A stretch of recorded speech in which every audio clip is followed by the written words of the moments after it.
ఏడో రోజుకు చేరుకున్న మహాగణాధిపతి విగ్రహం కాడికి విచ్చేసిన శ్రీ వనమా రాఘవేంద్రరావు గారికి ఘనస్వాగతం పలికిన మన సన్యాసి బస్తీ పోస్టాఫీస్ సెంటర్ మధుర బస్తీ బర్లిపిట్టు వారు ఎంతో సంతోషంగా ఆహ్వానించి వనమా రాఘవ్ గారిని కూర్చోబెట్టి ప్రత్యేక పూజ కార్యక్రమాలు చేపించారు.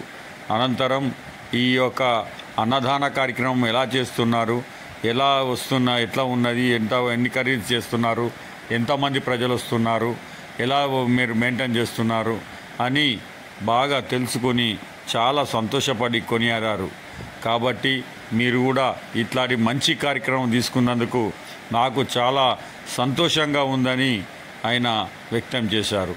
కమిటీ సభ్యులందరూ కూడా ఎంతో సంతోషంగా ఈ యొక్క కార్యక్రమాలు మేము ఇలా కష్టపడి దేవునికి 10 మందికి భోజనాలు పెట్టాలి అని మేము నిర్ణయం తీసుకున్నామని కమిటీ సభ్యులందరూ కూడా చెప్పడం జరిగింది. ఆ యొక్క గణేష్ మహారాజుని ఈ యొక్క ఇంత పెద్ద విగ్రహాన్ని ఇలా సందులో ఎలా వచ్చిందని చెప్పడం జరిగింది.